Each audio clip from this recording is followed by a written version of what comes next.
Olá, caros irmãos em Cristo, sejam todos bem-vindos à nossa casa de Bezerra, virtualmente aqui pela internet.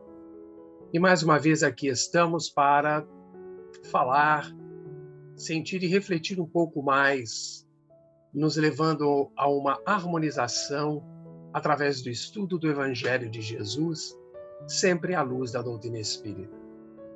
Rogamos que os amorosos amigos espirituais continuem nos amparando nesses momentos de grandes desafios.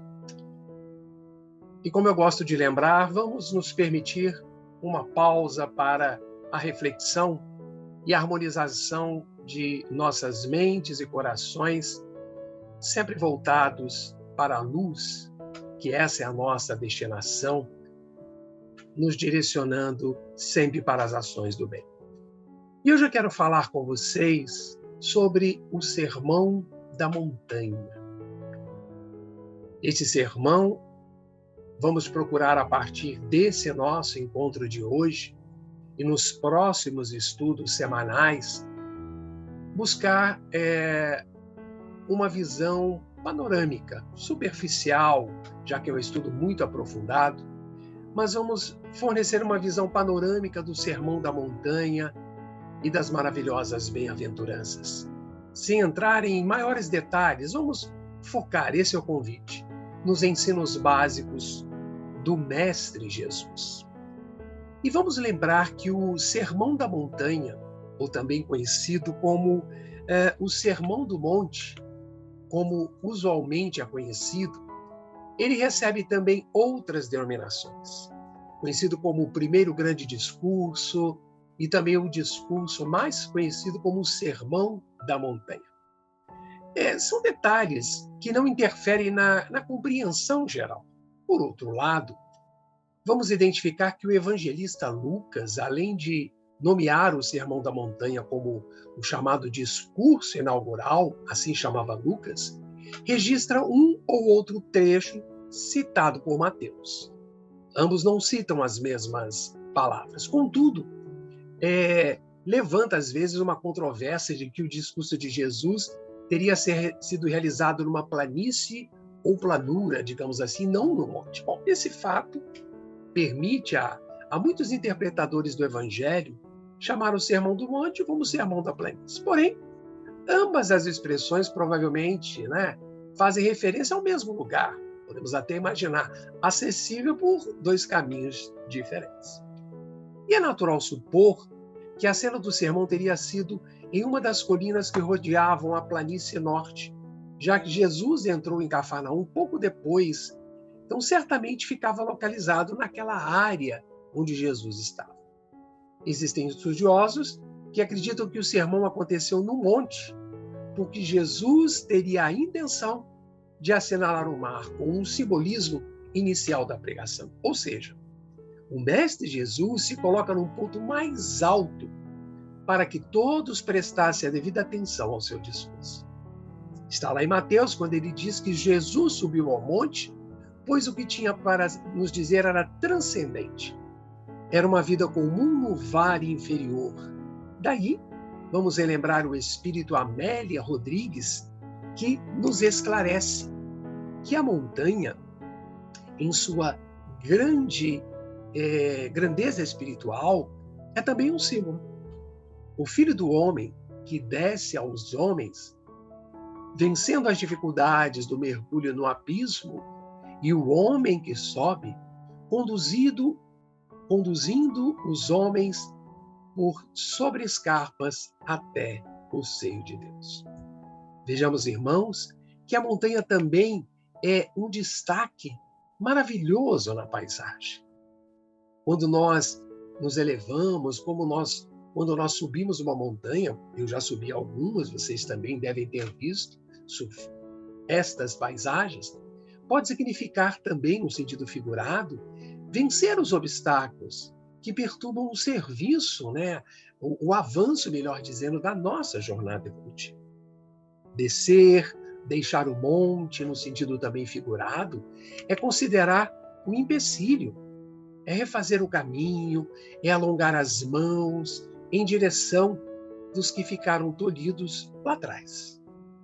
E o Sermão da Montanha foi endereçado primeiramente aos discípulos. Este é o sentido aparentemente tanto de Mateus como também é relatado em Lucas. O uso que Lucas faz, normalmente na segunda pessoa, nas bem-aventuranças, ao dizer: vós sois o sal da terra. Com isso, verificamos que é ampliada a magnitude das palavras de Jesus. E o Sermão da Montanha revela, assim, um delineamento básico e bem estruturado dos ensinamentos de Jesus. Podemos até afirmar que é uma síntese dos fundamentos do seu evangelho, dirigido especialmente a nós, os seus discípulos, estendidos também a todos aqueles que desejam conhecer os ensinamentos da lei de amor. E as circunstâncias da ocorrência do Sermão da Montanha indicam que Jesus escolheu um momento específico para proferir. Não se refere a um acontecimento aleatório, mas acreditamos, muito pelo contrário, foi planejado com antecedência. Tanto que Mateus, como Lucas, põem o Sermão da Montanha no primeiro ano do chamado ministério público de Jesus.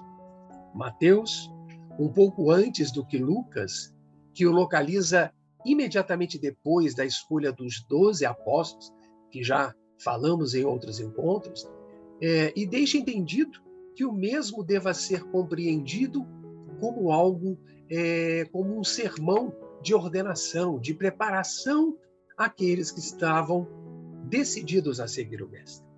Então, em qualquer caso, foi apresentado naquele período antes que os líderes religiosos pudessem ter reunido as suas forças de oposição ao Cristo. Mais tarde, bastante para que a fama de Jesus pudesse ser então espalhada pela terra. Bom, agora, vamos falar mais especificamente sobre o primeiro chamado discurso do Sermão da Montanha, as bem-aventuranças. As bem-aventuranças anunciadas pelo Cristo e que serão estudadas sequencialmente mais à frente, são estas que vamos relembrar que estão contidas em Mateus, lá no capítulo 5, versículo de 1 a 12. Diz-nos: vendo ele as multidões, subiu a montanha. Ao sentar-se, aproximaram-se dele os seus discípulos. E pôs-se a falar e os ensinava, dizendo: felizes os pobres em espírito, porque deles é o reino dos céus. Felizes os mansos, porque herdarão a terra. Felizes os aflitos, porque serão consolados. Felizes os que têm fome e sede de justiça, porque serão saciados. Felizes os misericordiosos, porque alcançarão misericórdia. Felizes os puros de coração, porque verão a Deus. Felizes os que promovem a paz, porque serão chamados filhos de Deus.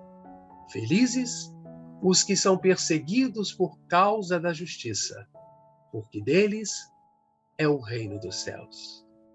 Felizes sois vós, quando vos injuriarem e vos perseguirem, e mentindo, disserem todo mal contra vós, por causa de mim.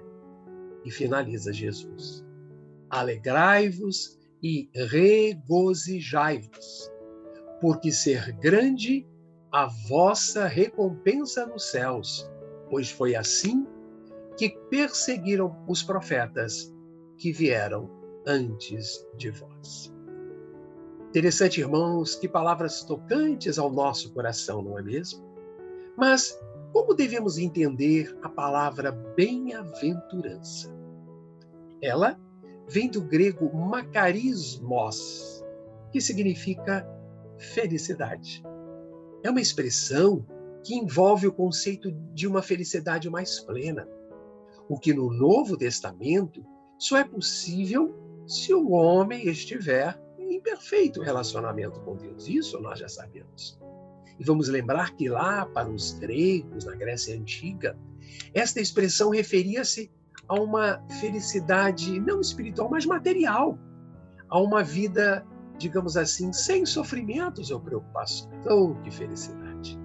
Mas os judeus estenderam um pouco mais este conceito de felicidade. Eles acreditavam que ser bem-aventurado era uma recompensa o que pela obediência à lei de Moisés. Então Jesus deu um completo sentido a esta expressão, associando a verdadeira felicidade a um relacionamento com Deus e a participação do homem no seu reino.